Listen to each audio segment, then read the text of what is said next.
وَلَقَدْ يَسَّرْنَا الْقُرْآنَ لِلذِّكْرِ فَهَلْ مِن مُّدَّكِرٍ، اور ہم نے قرآن کو آسان بنا دیا نصیحت کے لیے، تو کوئی ہے جو نصیحت حاصل کرے۔ خَيْرُكُم مَّن تَعَلَّمَ الْقُرْآنَ وَعَلَّمَهُ، تم میں سے سب سے بہتر وہ ہے جو قرآن پاک خود پڑھے اور دوسروں کو پڑھائے۔ معزز بہنوں، السلام علیکم ورحمۃ اللہ وبرکاتہ۔ آج ایک ایسی شخصیت ڈاکٹر ذاکر نائک، اسلامی مبلغ، انٹرنیشنل اسلامی اسکالر، ان کی وائف ڈاکٹر ذاکر نائک کی وائف فرت نائک، وہ خطاب فرما رہی تھی سیالکوٹ میں۔ ان کی شاندار اور جاندار اتنی کمال کی تقریر تھی کہ سننے کو دل کر رہا تھا۔ میں نے سمجھا کہ آپ کے ساتھ بھی شیئر کی جائے، تو آڈیو ریکارڈنگ میں ہم لے کے حاضر ہوئے ہیں اس ویڈیو میں۔ آپ بھی سنیں اور میں بھی سنتی ہوں۔ ان کی تقریر سننے کا مزہ یہ آتا ہے کہ میری بہنوں ایمان تازہ ہو جاتا ہے، اور بہت ہی کمال کی انہوں نے باتیں کی ہیں۔ الحمدللہ، آپ بھی سنیں، عمل کے لیے آپ بھی تیار ہوں۔ آپ نے نیت کر لینی ہے کہ ہم اللہ کی رضا کے لیے سن رہے ہیں، اور اپنی زندگی کے اندر اس کے سننے کے بعد انشاءاللہ ہم چینجنگ ضرور لائیں گے۔ جس قرآن کی وہ دعوت دیتی ہیں، جس اللہ کی طرف وہ بلاتی ہیں، وہ الحمدللہ بہت ہی بڑی ذات ہے، جس کو ہم بھی مانتے ہیں اور آپ بھی مانتے ہو۔ تو چلیے سنتے ہیں انہی کی زبانی۔ علیہ وسلم کے پاس 4 آپشنز تھے۔ آپ چاہیں تو اپنے اہل کے پاس جا سکتے تھے۔ یہ واقعہ جو ہوا، اس کی گھبراہٹ اور اس کی کیفیت تھی جو تھی اس کو سنانے کے لیے اور اس کے بارے میں بتانے کے لیے، اور کچھ سکون کی تلاش میں، خیر کی تلاش میں آپ جو ہے اپنے اہل کے پاس جا سکتے تھے، اپنے سب سے چہیتے دوست یعنی کہ ابوبکر صدیق کے پاس جا سکتے تھے۔ آپ صلی اللہ علیہ وسلم جو ہے کسی اور کے پاس جا سکتے تھے، یا آپ صلی اللہ علیہ وسلم حضرت اپنی بیوی حضرت خدیجۃ الکبریٰ کے پاس جا سکتے تھے۔ آپ نے کون سا آپشن چنا؟ کس کے پاس گئے آپ صلی اللہ علیہ وسلم؟ ہم جانتے ہیں کہ آپ نے حضرت خدیجۃ الکبریٰ کے پاس جانا پسند کیا۔ کچھ تو ایسا ہوگا عزیز بہنوں اس خاتون کے اندر، جس کی وجہ سے آپ صلی اللہ علیہ وسلم نے یہ مناسب سمجھا کہ آپ ان کے پاس گئے۔ ہم ایک لمحے کے لیے پاز کرتے ہیں اس حدیث کو، اور ہم ریفلیکٹ کرتے ہیں، ہم جائزہ لیتے ہیں اس بات کا کہ اگر آج کی دور کا شوہر جو ہے اس کے پاس کوئی پرابلم پیش آتا ہے، چاہے وہ فائنینشیل پرابلم ہو، کوئی اور پرسنل پرابلم ہو، ایموشنل پرابلم ہو، یا کوئی بزنس پرابلم ہو، کیا وہ سچ مچ اپنی اہلیہ، اپنی بیوی کے پاس آتا ہے؟ اور اگر آتا بھی ہے تو کیا وہ اس قابل ہے؟ کیا اس کا تعلق باللہ، کیا اس کا سینس آف پرپس، کیا وہ اتنی سمارٹ ہے کہ وہ سچ مچ اپنے شوہر کو راہ راست دکھا سکے، ہدایت کا ذریعہ بن سکے؟ عام طور پر ہوتا کیا ہے، اگر فرض کیجئے کہ اتنے دنوں کے لیے اگر شوہر نہیں آ رہا ہے، کسی اور مقصد کے لیے جا رہا ہے، تو سب سے پہلے تو عورتیں جو ہے، بیویاں جو ہے، شکایت لے کر بیٹھ جائیں گی کہ اسی لیے میں منع کر رہی تھی غار حرا میں جانے کے لیے، فون کالز نہیں کر رہے، آپ آ رہے نہیں، بچوں کا کیا ہے وہ دیکھ رہے نہیں، شکایتوں پہ شکایتیں ہو سکتی ہیں۔ پھر یہ بھی ہو سکتا ہے کہ بیوی خود جو ہے گھبرا جائے کہ یہ کیا ہو گیا۔ لیکن یہاں پہ ہم دیکھ رہے ہیں کہ حضرت خدیجہ کا طرز عمل کیا تھا۔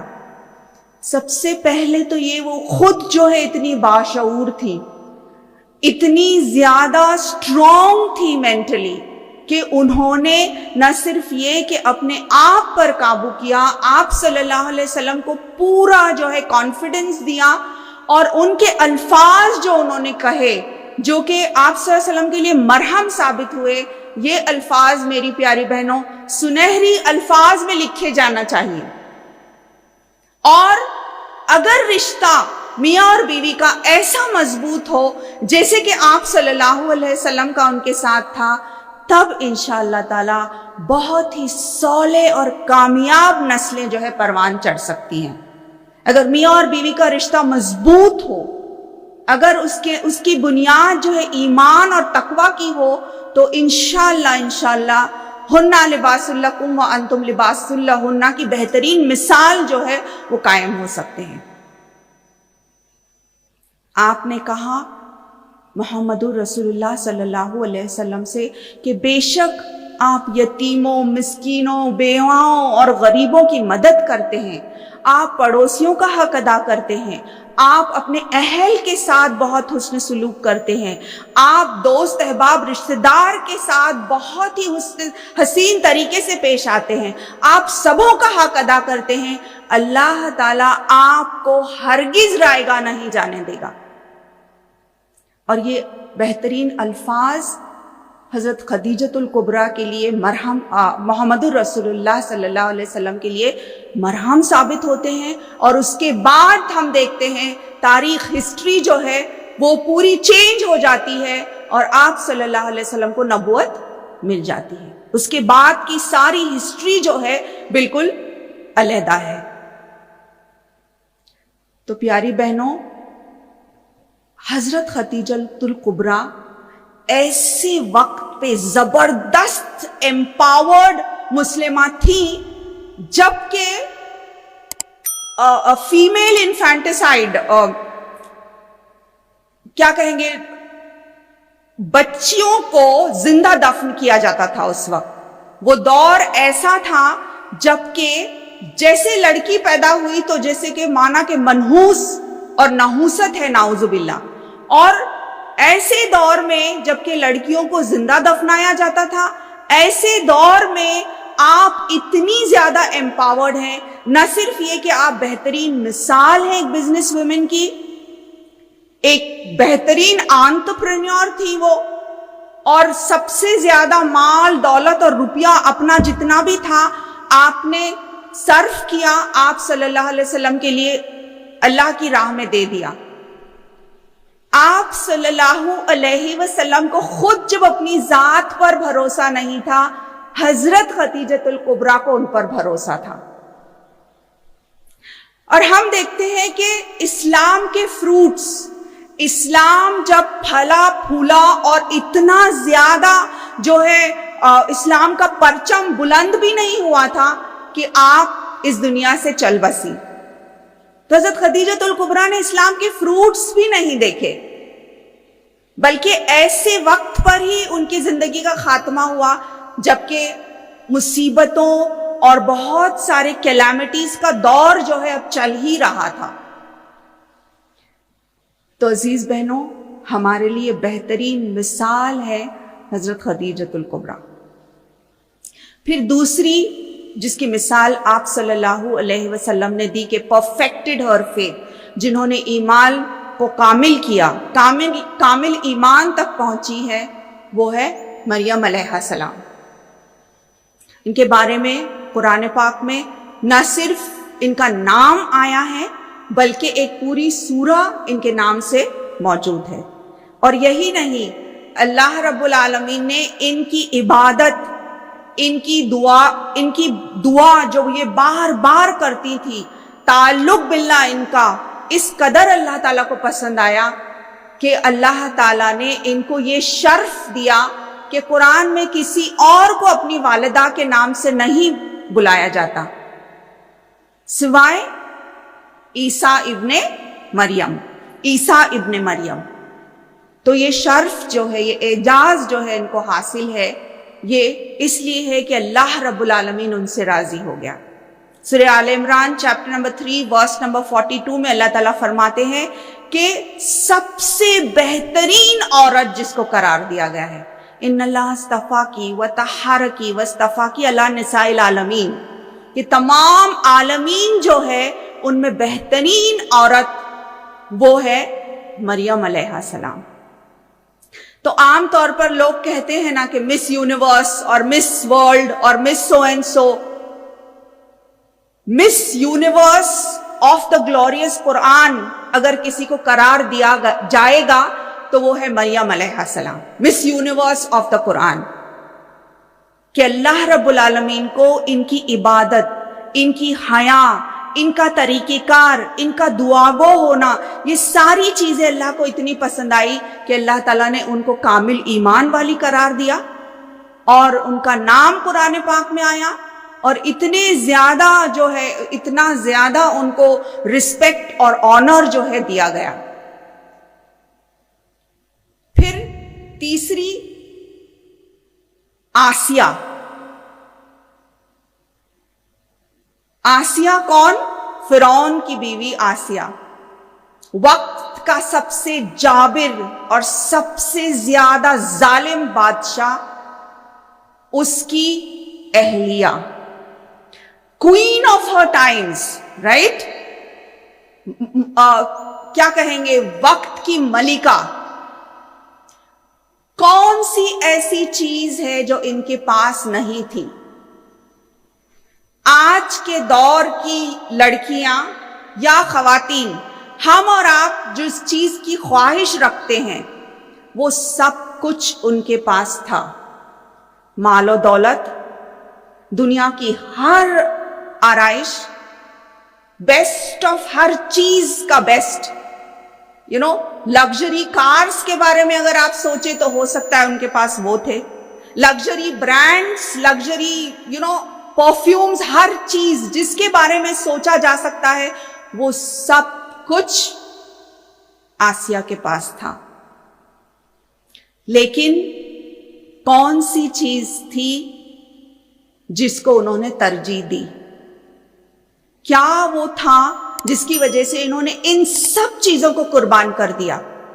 آپ جانتی تھی کہ جیسے ہی میں یہ کہوں گی کہ اللہ ہے رب الخالق جس نے مجھے اور آپ کو پیدا کیا, فرعون کیا کرنے والا ہے؟ میرے ساتھ بدترین سلوک کرنے والا ہے.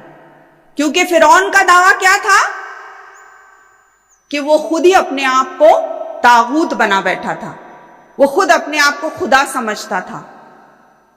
تو جیسے ہی آسیہ نے یہ کہا تو اس نے اپنے ظلم ان پر جو ہے ڈھانا شروع کر دیا. یہاں تک کہ عزیز بہنوں, اس نے ان کو اتنی تکلیف پہنچائی, اتنا ٹارچر کیا, جو کہ آسیہ جانتی تھی کہ یہ میرے ساتھ ہونے والا ہے. لیکن پھر بھی کیا وجہ ہے کہ انہوں نے وہ ساری چیزیں قربان کر دی؟ وہ صرف اور صرف توحید ہے, وہ صرف اور صرف تعلق باللہ ہے, اللہ تعالی کی خلاقی کا اعلان کرنا.